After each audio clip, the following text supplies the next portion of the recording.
स्वागत आहे आपलं अक्षताज रेसिपीमध्ये। सर्वप्रथम सर्वांना महाशिवरात्रीच्या हार्दिक शुभेच्छा।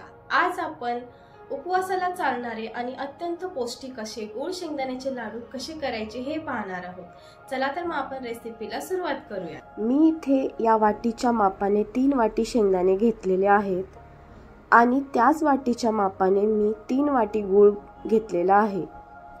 गूळ हा मी बारीक चिरून घेतला आहे।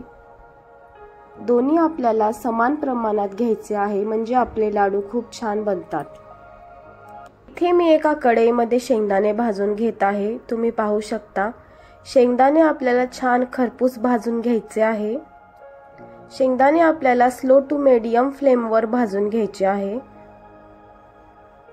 म्हणजे आपले शेंगदाणे छान खरपूस भाजतील आणि याला आपल्याला सतत परतत राहायचे आहे म्हणजे आपले शेंगदाणे करपणार नाहीत।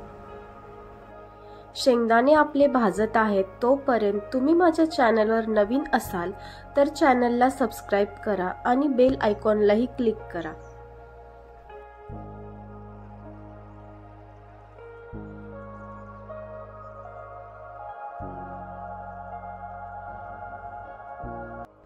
हे पहा आपले शेंगदाणे किती छान खरपूस भाजून तयार झालेले आहेत।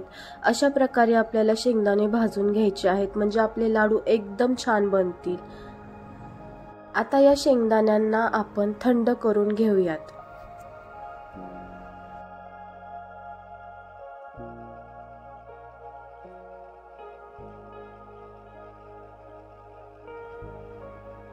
शेंगदाणे आपले थंड झालेले आहेत। आता मी एका मिक्सरच्या भांड्यामध्ये थोडे शेंगदाणे आणि थोडा गूळ टाकून हे मिश्रण वाटून घेणार आहे। हे बघा मी थोडे शेंगदाणे टाकलेले आहेत आणि मी त्यामध्ये थोडा गूळ टाकत आहे।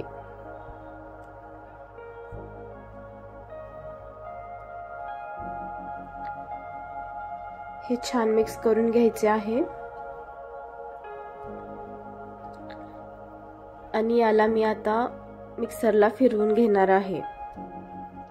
जास्त बारीकही नाही करायचं, जास्त मोठाडही हे वाटून घ्यायचं नाहीये। रवाळ टाईप याचं टेक्स्चर असलं पाहिजे।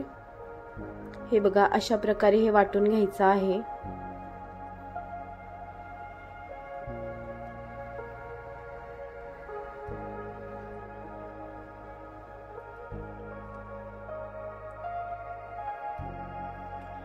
मी बाकीचेही गूळ शेंगदाणे असेच वाटून घेणार आहे।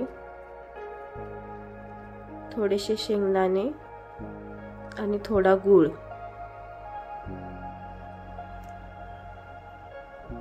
मी शेंगदाण्याचे टरपल काढलेले नाहीयेत। शक्यतो शेंगदाण्याचे टरपल मी काढत नाहीये। तुम्हाला आवडत नसेल तर तुम्ही टरपल काढू शकता, काही हरकत नाही।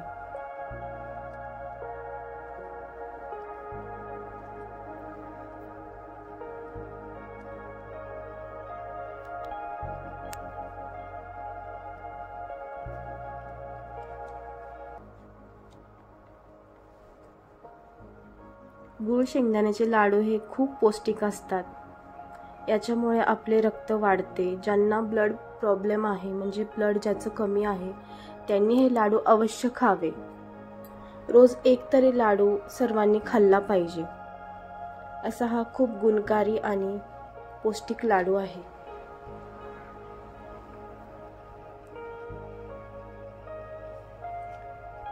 हे बघा आपले हे सर्व गूळ शेंगदाणे वाटून तयार आहेत।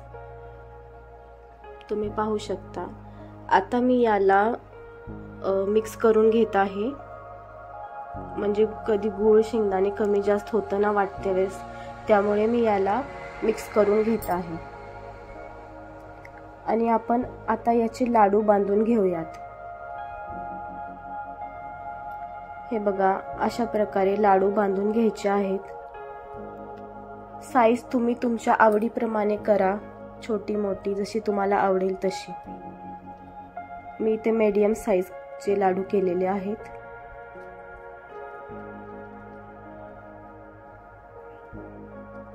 हे बघा किती छान लाडू बनून तयार आहे। अशा प्रकारे सर्व लाडू बनवून घेऊयात।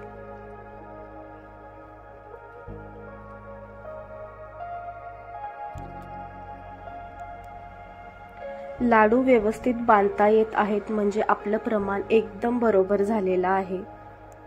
समजा लाडू बांधता येत नसतील, तुटत असतील, तर तुम्ही या मिश्रणामध्ये थोडासा गूळ आणि हे जे मिश्रण आहे मिक्सरला फिरवून घ्या आणि लाडू बांधा, म्हणजे तुमचे लाडू बांधले जातील. एखाद्या वेळेस गोडपणा कमी झाला तरी पण लाडू बांधता येत नाहीत. पण आपले प्रमाण बरोबर झालेले आहे, त्यामुळे लाडू व्यवस्थित बनत आहेत. हे बघा, सर्व लाडू बनून तयार आहेत.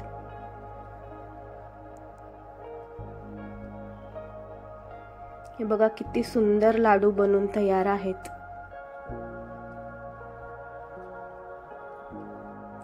आता मी तुम्हाला एक लाडू तोडून दाखवत आहे. तुम्ही बघू शकता किती सुंदर हे लाडू बनून तयार झालेला आहे. रेसिपी आवडली असेल तर लाईक, शेअर, कमेंट नक्की करा.